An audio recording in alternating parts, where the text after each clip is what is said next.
தமிழ்நாடு சட்டப்பேரவையில் 2026-27 ஆண்டிற்கான வேளாண் வரவு செலவு அறிக்கையை வேளாண் துறை அமைச்சர் வினோத் இன்று ஒப்படைக்கிறார்.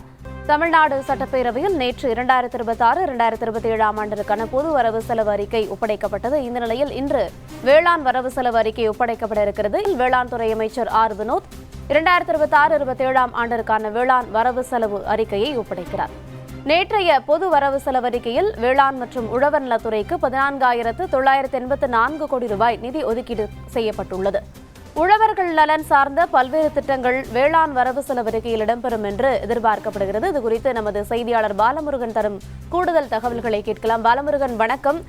ஏற்கனவே விவசாயிகளிடையே முன்வைத்து பல்வேறு வாக்குறுதிகள் தாவேக அரசு தரப்பில் கொடுக்கப்பட்டிருக்குது. குறிப்பாக அந்த முழுமையாக அந்த கடன் தள்ளுபடி அப்படிங்கிறது மிகுந்த எதிர்பார்ப்பாக இருக்கிறது. இந்த பட்ஜெட்ல அது இடம்பெறுமா அப்படிங்கிற ஒரு எதிர்பார்ப்பு நிலவி இருக்கிறது. விவரங்கள் என்ன? வணக்கம் பானு. தமிழ்நாட்டில் முதலமைச்சர் தலைமையிலான தமிழக வெற்றி கழக அரசு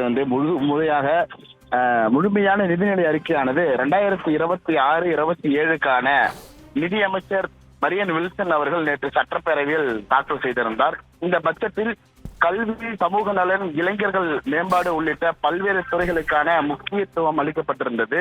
குறிப்பாக அண்ணன் சீர் திட்டம், மாணவர்களுக்கான வெற்றி மணினி வழங்கும் திட்டம் என்ற புது திட்டங்களை அறிவித்திருக்கிற நிலையில அரசின் முதல் பட்ஜெட் என்பதால் அரசியல் கட்சிகள், பொருளாதார நிபுணர்கள் மற்றும் பொதுமக்கள் மத்தியில் இது பெரும் கவனத்தை ஈர்த்திருந்தது. இந்த நிலையில் இன்று தமிழ்நாடு சட்டப்பேரவையில் 2026-27 ஆண்டிற்கான வேளாண் நிதிநிலை அறிக்கையானது தாக்கல் செய்யப்பட உள்ளது. மாநிலத்தின் உணவு பாதுகாப்பு, கிராமப்புற பொருளாதாரம் மற்றும் விவசாயிகளின் வாழ்வாதாரத்திற்கு முதுகெலும்பாக இருக்கக்கூடியதுதான் இந்த வேளாண் துறை.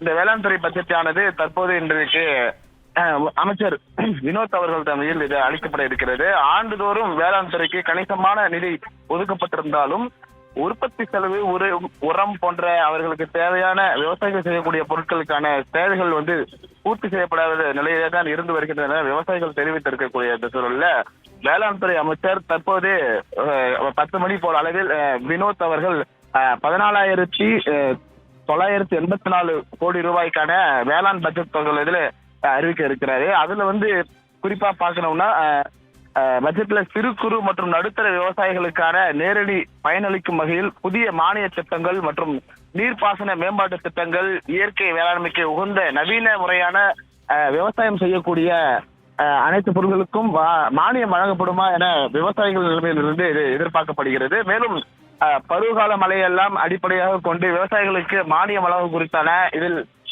பட்ஜெட் தொடரில் தெரிவிக்கப்படுமா என பல விவசாயிகள் இதில் எதிர்பார்த்துக் கொண்டிருக்கின்றனர். முதலமைச்சர் விஜய் தலைமையிலான அரசின் முதல் வேளாண் பட்ஜெட் என்பதால் வேளாண் துறையில் வளர்ச்சிக்கும் விவசாயிகளின் வருமானத்தை உயர்த்தும் வகையிலும் என்னென்ன முக்கிய அறிவிப்புகள் வெளியாகின்றன என்பது மாநிலம் முழுவதும் உள்ள விவசாயிகளின் எதிர்பார்ப்பாக இது பார்க்கப்படுகிறது.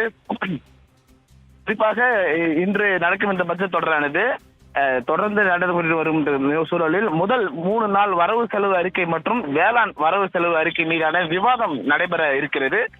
குறிப்பாக ஆகஸ்ட் 12ஆம் நாள் வரையான வரவு செலவு அறிக்கை மீதான விவாதங்கள், அதுக்கேற்ற விடைகளையும் நிதியமைச்சர் மரியன் வில்சனும் மற்றும் வேளாண் துறை அமைச்சராக இருக்கக்கூடிய வினோத் ஆகியோர் பேச உள்ளனர். அதனைத் தொடர்ந்து ஆகஸ்ட் 17ஆம் நாள் முதல் துறை ரீதியான நடக்க இருக்க மானிய கோரிக்கை விவாதங்களானது தொடர்ந்து நடைபெற்று வருகிறது. இந்த விவாதமானது செப்டம்பர் 8ஆம் நாள் அன்று நிறைவடைய இருக்கிறது. பானு.